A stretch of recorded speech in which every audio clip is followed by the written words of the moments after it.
We just wrapped up week 13, and if you don't like this time of year, something's wrong with you. This is the best, my favorite recap. Going to the final week, being able to draw out the playoff scenarios, favorite time of year in my league. Unfortunately for me, and I don't want people feeling bad for me, but I did clinch first seed already, so the next 2 weeks don't mean anything to me.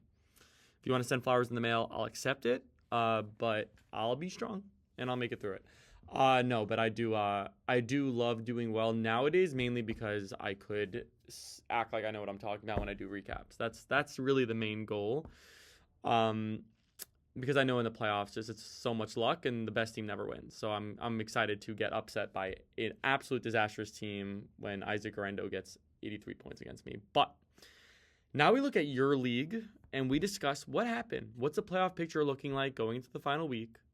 Is it going to be an exciting finish? Is it going to be a boring finish? Let's break it down.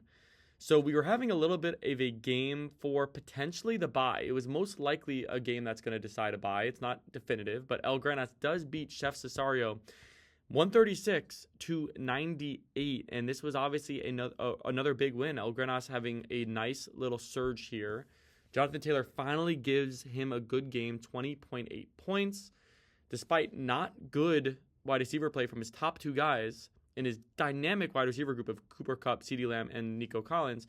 Nico Collins does carry the group, and Bucky Irving from the flex does an incredible job. And we're now looking at a team in El Grenas that has just as good a chance as anybody, especially with a bye spot. Whereas for Team Chef Cesario, obviously a much tougher loss. Brock Purdy, obviously, with a horrible game. I think it was a very risky start, coming off being banged up, in weather that was announced prior to the game to be really, really bad. I think that was mismanagement, but I do still think this is a very good team that needs more out of Kenneth Walker and obviously needs more out of many of his players, but he'll be getting a more full-strength team next week, and we'll see what he does with it. It was also more bad news for Team Chef Cesario when Electric goes and wins 180-157, a very well-earned win to go to 9-4 as well. Joe Mixon, another big game. Drake London, a good game. McConkey, great. Jalen Hurts, solid. And a fantastic game from Brock Bowers.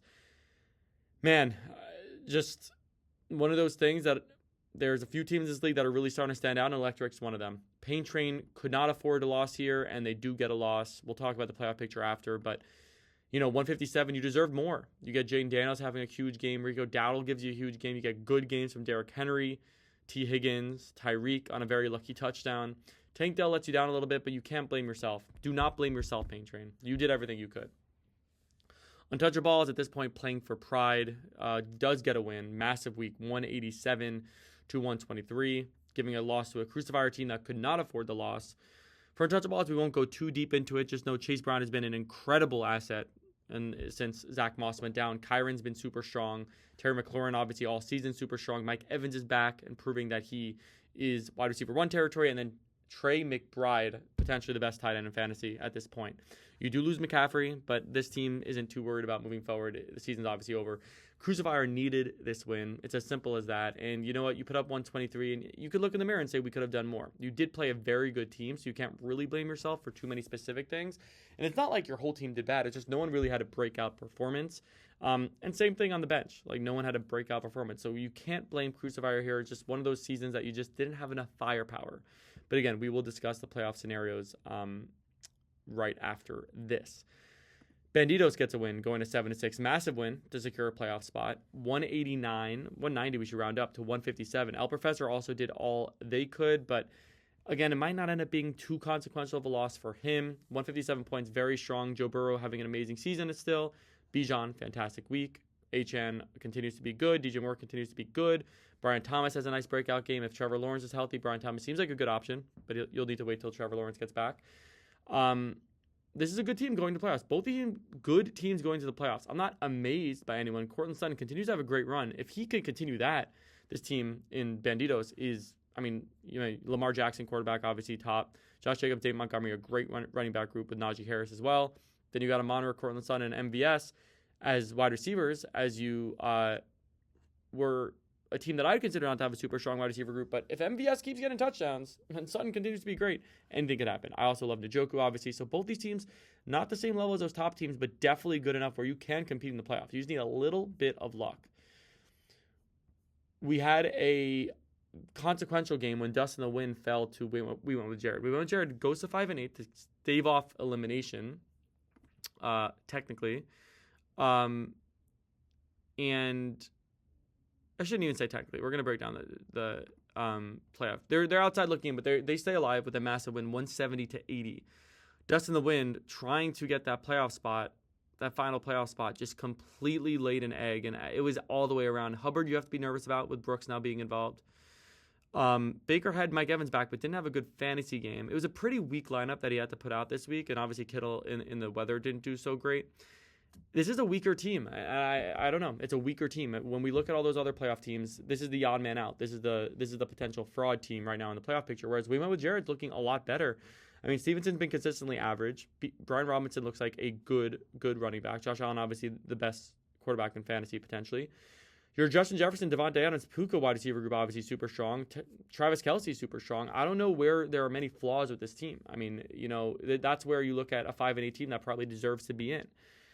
And that really takes us to the playoff picture. So now we're in this situation. So we're going into week 14, obviously the final week of the regular season, and things are getting pretty tricky. So the race for the bye is as simple as right now Electric and El Grenas have it.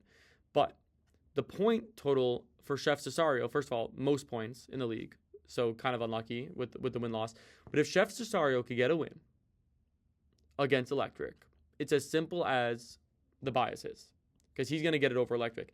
Then the question is, does El Grenas beat Pain Train? Because if El Grenas also loses, both those teams make it. If El Grenas wins, then the winner of that top matchup makes it. The other one does not. So that's the bye picture. All three teams, though, in the playoffs. Then you keep going down and you look at Banditos and El Professor in spots 4 and 5 at 7 and 6. They've clinched. They can't get a bye. They have the week off, relax, enjoy resting that team up. Then the playoff picture all comes down to the 6th seed. Dustin the Wind currently has a spot, but a very lucky team, least overall points in the league, does not deserve to make the playoffs. They are currently win and in. How are they in that position? I don't know, but they just need to beat the Banditos. If they beat the Banditos, they're in the playoffs. It'd be unfair, but they'd be in the playoffs. If they lose, the teams that are technically alive, Pain Train, we went with Jared, and Crucifier, they all play different teams. So those are all independent of each other. And we're in the situation where the initial, so again, Dustin the Wind has to lose. Pain Train probably gets it with the win, but Pain Train right now has 30 more points than we went with Jared. 34 exactly. So if both win, but we went with Jared goes off, outscores Pain Train by 34 points, it's actually we went with Jared's spot. Crucifier would most likely need to win and every team ahead of them lose, unless Crucifier goes crazy. Because it's not that insane to think. I mean, it's pretty insane, honestly. But let's say to hop over where we went with Jared, it's 61 points. That's feasible. Let's say you win, Dustin the Win, and Pain Train lose. We went with Jared wins, but you get 180 points, and we went with Jared gets 120. That's a very possible scenario. Realistically, we're probably looking at, Dustin the Win's not a very good team, so I could see them losing and Pain Train getting that final spot. So that's going to be my prediction. But really anything can happen. And again, going back to like our initial predictions just for fun. So I obviously done trained untouchables. That ended up being correct. Dustin the Wind I said would be a one and done. That's looking pretty good. They just need to make the playoffs. Because if obviously a loss and they're not going to make the playoffs most likely. Team Chef Cesario in the final, I said, and I still will stand by it, even though they're now looking like a bye will be tougher. They still could win a game and get in.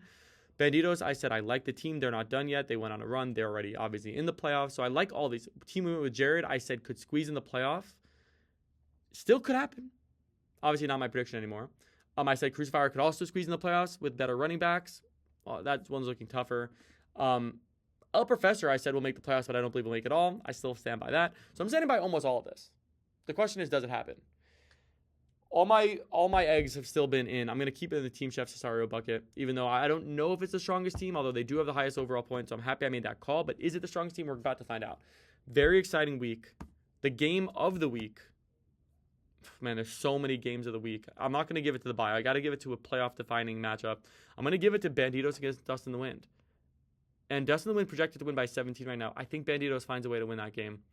But we'll see. Dustin the Wind obviously could surprise us all. I mean, looking at the matchups, Baker against Vegas is a pretty good matchup. Hubbard against Philly, not an amazing matchup, actually.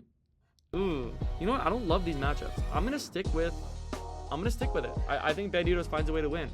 McDaniels needs to sub out Sutton, and then the projecting is going to be similar. Not great wide receiver depth. Does Johnston get the call? Does Frazier get the call? We're going to have to see. Either way, good luck to everyone this week. Very excited to see what happens. Cheers.